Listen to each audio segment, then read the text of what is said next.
মন্দিরে পুজো দিয়ে প্রচার শুরু করলেন তৃণমূল দলের মনোনীত প্রার্থী সুজয় বন্দ্যোপাধ্যায়। প্রার্থী তালিকা প্রকাশ হতেই একে একে মাঠে নামছে বিভিন্ন রাজনৈতিক দল থেকে মনোনীত প্রতিনিধিরা। এরই মধ্যে বুধবার পুরুলিয়া বিধানসভার জন্য তৃণমূল দল থেকে মনোনীত প্রার্থী সুজয় বন্দ্যোপাধ্যায় জুবিলি মঞ্চ থেকে পদযাত্রা শুরু করেন। দলের কর্মীদের গলায় আওয়াজ ওঠে, পুরুলিয়ার এনার্জি সুজয় ব্যানার্জি। দলীয় কর্মী বৃন্দদের সাথে নিয়ে প্রথমে পুরুলিয়া ট্যাক্সি স্ট্যান্ডে অবস্থিত ডক্টর বি.আর. আম্বেদকরের মা মুখ্য মূর্তিতে মাল্যদান করেন ও পরে চকবাজার সংলগ্ন এলাকার কালী মন্দিরে পুজো দেন এবং বিভিন্ন মন্দির পরিক্রমা করেন। ভগবানের আশীর্বাদ নিয়ে শুরু করেন ভোট প্রচার। তাদের আশা, এবার দল জিতবে এবং মমতা বন্দ্যোপাধ্যায় পুনরায় মুখ্যমন্ত্রী হবেন। পুরুলিয়া থেকে বিশ্বজিৎ সিং সর্দারের রিপোর্ট, বিগ নিউজ বাংলা। আজ শুধু পূজাটা দিলাম, পূজাটা দিয়ে নিয়ে আমরা বসবো।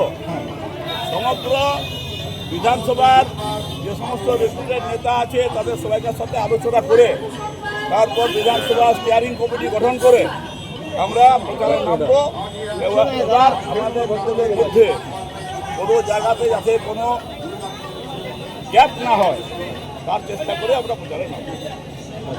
আজকে পূজা দিয়ে আমাদের জেলা মিটিং ডাকা আছে। সেই জেলা মিটিংয়ে প্রার্থীদিকে ডেকেছেন আমাদের জেলা সভাপতি মহাশয়, সেখানে যাব। আর তা করতে করতে আমাদের ছেলেরা যারা এসেছেন তাদেরকে একটু মায়ের কাছে কি প্রার্থনা করলেন? মায়ের কাছে প্রার্থনা একটাই, আমরা যেন এইবার যে আমাদের যে চতুর্থবার মুখ্যমন্ত্রী বানানো হচ্ছে, মমতা ব্যানার্জি হচ্ছে করবেই, সেখানে যেন আমরা অংশগ্রহণ করতে পারি। সেই বিধানসভায় যেন আমাদের লোক বেশি যায়, আমার জেলা থেকে বেশিরভাগ বিধানসভায় প্রার্থী হয়, সেই প্রার্থনা করতে হবে। না, আজ নয়।